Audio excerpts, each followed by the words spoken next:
2026 FIFA বিশ্বকাপে যখন পুরো বিশ্ব মাঠের লড়াইয়ে মগ্ন, ঠিক তখনই মাঠের বাইরে বিতর্কে চাপে পড়েছে ফিফা। পক্ষপাতিত্ব, ম্যাচ ফিক্সিং, ক্ষমতার অপব্যবহার এবং রাজনৈতিক হস্তক্ষেপের মতো গুরুতর অভিযোগ উঠেছে সংস্থাটির বিরুদ্ধে। সবচেয়ে বড় বিতর্ক তৈরি হয় আর্জেন্টিনা ও মিশরের শেষ 16 ম্যাচে। একই সঙ্গে অধিনায়ক মোহাম্মদ সালাহকে পেনাল্টি না দেওয়ার অভিযোগ ওঠে। শেষ পর্যন্ত 3-2 ব্যবধানে হেরে বিশ্বকাপ থেকে বিদায় নেয় মিশর। ম্যাচ শেষে দেশটির ফুটবল অ্যাসোসিয়েশন ফিফার কাছে আনুষ্ঠানিকভাবে অভিযোগ জমা দেয়। আর মিশরের কোচ হোসাম হাসান দাবি করেন, মেসিকে টুর্নামেন্টে ধরে রাখতেই ম্যাচে পক্ষপাতমূলক সিদ্ধান্ত নেওয়া হয়েছে। এরপর আসে রাজনৈতিক হস্তক্ষেপের অভিযোগ। বসনিয়ার বিপক্ষে লাল কার্ড দেখে যুক্তরাষ্ট্রের ফ্লোরিন বাললুন পরের ম্যাচে নিষিদ্ধ হওয়ার কথা ছিল, কিন্তু টুর্নামেন্ট চলাকালেই ফিফা সে নিষেধাজ্ঞা 1 বছরের জন্য স্থগিত করে দেয়। আন্তর্জাতিক গণমাধ্যমের দাবি, মার্কিন প্রেসিডেন্ট ডোনাল্ড ট্রাম্পের অনুরোধের পরেই এই সিদ্ধান্ত বদলানো হয়। ট্রাম্প নিজেও শাস্তি পুনর্বিবেচনার কথা স্বীকার করেন। ফলে ফিফা সভাপতি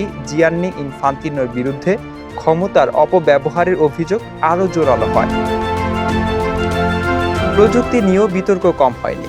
পর্তুগালের বিপক্ষে ক্রোয়েশিয়ার জোস্কা গ্যাভার্দিওলের করা একটি গোল অত্যন্ত সামান্য অফসাইড দেখিয়ে বাতিল করা হয়। টিভি রিপ্লেতে গোলটি বৈধ মনে হলেও বলের সেন্সর ডেটার ভিত্তিতে ভিএআর এর সিদ্ধান্ত নেয়। ক্রোয়েশিয়ার ফুটবল ফেডারেশনের অভিযোগ, ফিফা প্রযুক্তির আড়ালে স্বচ্ছতার ঘাটতি লুকানোর চেষ্টা করছে। সবচেয়ে বড় আইনি চ্যালেঞ্জ এসেছে ইরানের পক্ষ থেকে। ভিসা জটিলতা, ভ্রমণ নিষেধাজ্ঞা এবং লজিস্টিক বৈষম্যের কারণে দলটি ক্ষতিগ্রস্ত হয়ে বলে অভিযোগ তুলেছে একজন ইরানি রাজনৈতিক বিজ্ঞানী যুক্তরাষ্ট্রের বোস্টন ফেডারেল কোর্টে। ফিফা ও ইনফান্তিনোর বিরুদ্ধে $100 কোটি ক্ষতিপূরণ মামলা করেছেন।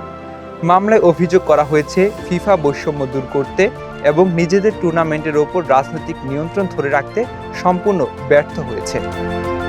এদিকে আর্জেন্টিনা ও কেপ ভার্দের ম্যাচ চলাকালে বর্ণবাদী আচরণের শিকার হন জনপ্রিয় মার্কিন ইউটিউবার আইশো স্পিড। পরে ঘটনা তদন্ত শুরু করেছে ফিফা এবং এ ধরনের আচরণের তীব্র নিন্দা জানিয়েছে সংস্থাটি।